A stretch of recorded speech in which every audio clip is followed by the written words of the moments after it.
سرخط خبرها تاکید مفتی با سوداگران ماه رمضان نرخ‌ها بالا نبرید. 15,000 تن مازوت کمک بشردوستانه قزاقستان به تاجیکستان. نظرسنجی زمستان امسال را چگونه پس سر کردید؟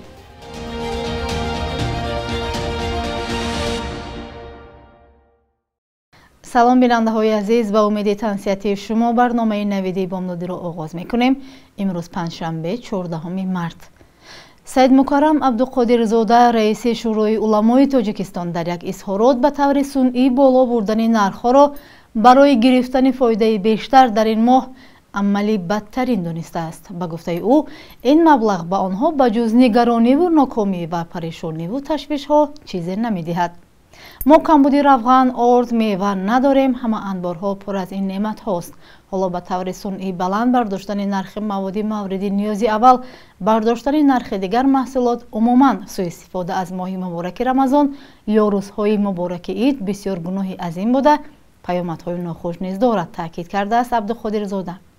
او از تمام بازارنشینان و آنهایی که همه روزه در بازار و مغازه ها کار میکنند خواهش کرده است که در این ماه مبارک خیر و احسان را پیشه کنند، نرخ را نه بالا بلکه به مقدار پایین فرارند، زیرا هیچ کاری بی پاداش نمیماند، اگر نیکی باشد پاداشی نیک به بار میآورد. هرچند روحانیان پیوسته میگویند که برقصدانه گران فروختن محصولات خلاف آموزه های دینی است، ولی هر سال ساکنان در ماه رمضان از گرانشوی ارزش خوراکباری شکایت میکنند. بعد از 34 روز پیکری صفیه خان رحمتوی 9 ساله را از حدود ازبکستان یافتند و 13 مارس در یکی از قبرستان‌های خوجند دفن کردند. خانواده‌اش بر اساس یک نوار دوربین نظارتی باور داشتند که او در دریای سیر غرق شده و جستجویش بیش از 1 ماه ادامه داشت. صفیه خان رحمتوی روز 7 فوریه امسال ناپدید شد. کمیته حالت‌های فوق‌العاده روز 13 مارس در اعلامیه گفت ماموران نجات ازبکستان جسد صفیه خان را در ساحل کانال میرزاچولی جنوبی یافتند. این کانال از حدود شهر شیرین ولایت سیردریا می‌گذرد. غرق شدن ساکنان در دریای سیر یا سیحون حادثه نو نیست. تنها در سال 2023 55 مورد غرق شوی ثبت شده است. در این میان 19 نفر نابالغ بودند. هنوز 4 جسد پیدا نشده است. در برابر سرد آمدن روزهای اخیر زمستان ساکنان از محدودیت برق و خانه‌های سردشان شکایت کردند. این مشکل نه تنها خاص ناحیه‌های دوردست تاجیکستان بلکه در شهر دوشنبه و ناحیه‌های تابع مرکز هم مشاهده گردید. حالا سردی‌ها قسماً پشت سر شدند، ولی ساکنان در منطقه‌ها میگویند با مشکل زیادی به بهار رسیدند. همکاران ما در شهر باختر مرکز کلانترین ولایت ختلان در تاجیکستان از مردم پرسیدند که زمستان را چگونه پشت سر کردند. پاسخ را یکجا می‌بینیم. خیلی داشتیم و بسیاری کنش. در وقت 3 ساعت من میتونم عذاب میکشم گلک دورو همش. همه ایلاج باشه همین سویت او تانکسی میکشیم. خیلی داریم و سرمنا به سویت به او خینه. خونه مونده پیچکه داشتیم و زمین خونه خدا باشکر علاوه داریم مامورا علاوه کده همین نواسه را گرم کده میشیم. سویت میاد که وقت میکشم. در обеспалком управления نداشتن. خاک میشن یا تاریخ کوپا میکنن. ناز بود. زمستون ناز گذاشتک. از آب نکشیدیم. سویتمون بود. نکی سویتمون رو چخواه میکشن. سویتمون رو چطور میکشن خواهی؟ سویتمون رو میکشن. کم همه میکشن با میتراز نکی نکسیسن. نکی چند بکشیده بودن سویتمون رو. زمستون خواهی گذاشت. رنگی بهار گذاشت. اومده آخیر ده اومد زمستون کرد. نمیدونم بهار رنگ زمستون شده نکن هوا خنک شده. فناری شام او کم استفاده نبردیم همین یاد روزه ده استفاده. زمستون قطعی همین ماه نمی دکتر نوامبر سویت داشتیم یا انوار همش. این نمی چی داده بهار داده سویت را کم کشیده و بافن کمای داشت. کمور گرفتیم.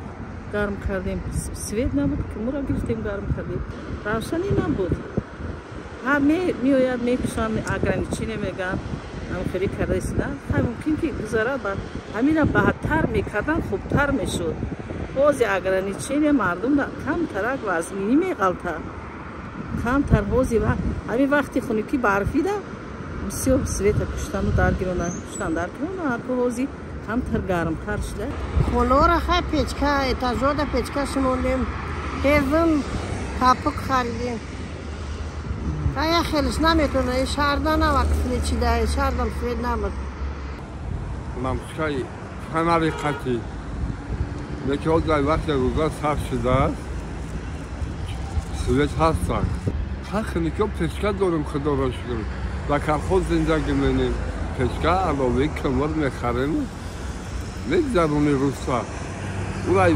تابستون فکر می‌کنی کار خونه و زندگی خونه و همشه زمستون را عذاب نکشی می‌خوایم چند پرابلم مردم حل شود همه وقت سویت باشه بود دیگرگونه خونو ای کجا کرد خونوک خاک میشود اگر درشگری نه خیلی فصلی بهار آمد با پشت گرم میشه آیسته هوا گرم میشه درشگر زندگی حالی بهتر و خوبتره. بینندگان عزیز در برنامه‌های بعدی همکاران ما از منطقه‌های دیگر تاجیکستان هم این نظرسنجی را گذرانده پیشنهاد شما می‌کنند. لطفاً شما نیز زیر این برنامه برایمان نظرتان را نویسید. سفارت قزاقستان در تاجیکستان به اگنتی ذخیره‌های مودی دولتی تاجیکستان همچون کمک بشردوستانه از جانب حکومت قزاقستان 15,000 تن مازوت تقدیم کرده است. ولی خان توریخانوف سفیر قزاقستان در مراسم انتقال مواد سوخت تاکید کرده است که این کمک با دستور رئیس جمهوری قزاقستان قاسم جومارت توقایف صورت گرفته است. طوری در خبرنامه این سفارت آمده است توریخانوف تاکید کرده است که ارزش سوزشواری انتقال شده که برای فعالیت استوار انشاءات مهم انرژتیکی تاجیکستان پیش بینی شده است حدودش 5.65 میلیون دلار را تشکیل می‌دهد. با اطلاع وزارت انرژتیکا و ذخیره‌های آبی تاجیکستان در سال گذشته حدود 23,000 تن مازوت وارد کرده است. مازوت را در تاجیکستان اساساً در مرکز برق و گرمیدهی دوشنبه یک برای تولید گرمی و نیروی برق در فصل تیرماه زمستان استفاده می‌کنند. وکیل پارلمان قرقیزستان مدربک علیف پیشنهاد کرده است که سنه 15 مارس همچون روز پدر در این کشور تعیین کرده شود. در این باره لایحه قانون هم تهیه و برای بررسی عموم در سامانه پارلمان نشر شده است.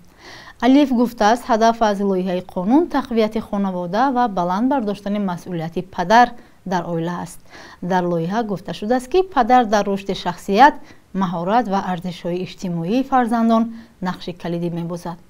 با گفته مؤلف لایحه قانون روز پدر در قرقیزستان استراحتی نخواهد بود. در قرقیزستان از سال 2012 یکشنبه سوم ماه می همچون روز مادر تجلیل کرده می شود.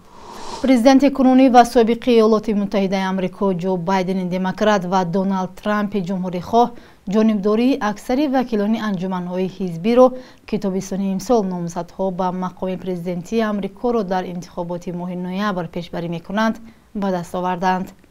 ترامپ روز سه‌شنبه گذشته در واشنگتن، میسیسیپی، جورجیا و هاوای پیروزی به دست آورد. با جانبداری از رقیب او سفیر پیشین آمریکا در سازمان ملل متحد نیکی هیلی با وجود دست کشیدنش از ادامه رقابت بیش از 20% جمهوری خواهان رای دادند. بایدن نیز در واشنگتن، میسیسیپی و جورجیا پیروز اعلام شده است. از نگاه نظریوی انجمن‌های حزبی می‌توانند به جای نامزدهای پیروز در انتخابات ابتدایی نامزد دیگر را به مقام پرزیدنتی پیشبری کنند. ولی احتمال این خیلی کم است. طبق بیشتر نظرسنجی‌ها ترامپ در حال حاضر از روی تعداد آدمانی که آماده‌اند در انتخابات 5 نوامبر امسال به او رای دهند از بایدن کمی پیش صف است.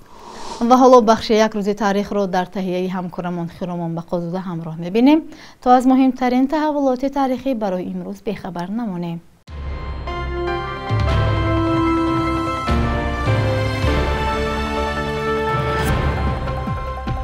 14 марти соли 1911 шоири тоҷик Абдусалом Деҳотӣ таваллуд шудааст, ки дар 51 соли умраш барои рушди адабиёти бачагона, рӯзноманигорӣ ва драматургияи тоҷик заҳмати зиёд кашидааст. шеъраш «Баррачаки масти манро» мунаққидон яке аз беҳтарин намунаҳои шеърҳои тасвирии кӯдакон меноманд. дар ҳамқаламии Мирзо Турсунзода драмаи мусиқии Хусрав ва Ширин, мустақилона либретои операҳои Шӯриши Восе ва Комде ва Маданро навиштааст. дар такмили фарҳанги забони тоҷикӣ хидмат кардааст. 14 марти соли 1942 қисми аввали корхонаи насоҷии шаҳри Душанбе ба кор шурӯъ кард, ки дар солҳои шӯравӣ ба як корхонаи муҳими истеҳсолӣ табдил шуд. Сохтмони пурраи корхона соли 1966 ба анҷом расид, ки дар он маҳсулоти мухталифи пахтаӣ тавлид мешуд. баъди пошхӯрии шӯравӣ корхона ба насоҷии тоҷик табдилӣ ном кард ва бо дастгоҳу мошинҳои навтарин корро идома дод. як корхонаи муҳими истеҳсоли либоси мактабии Тоҷикистон ба шумор меравад.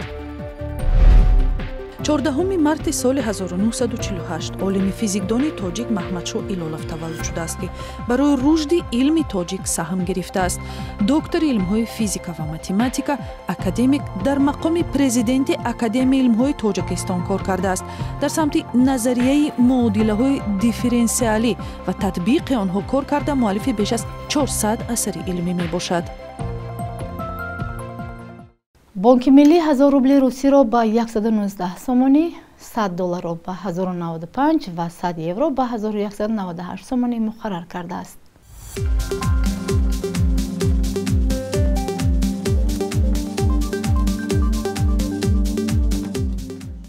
бинандаҳои азиз, шумо навиди бомдодиро тамошо кардед. бо шумо то фардо худоҳофизӣ мекунем. хайр.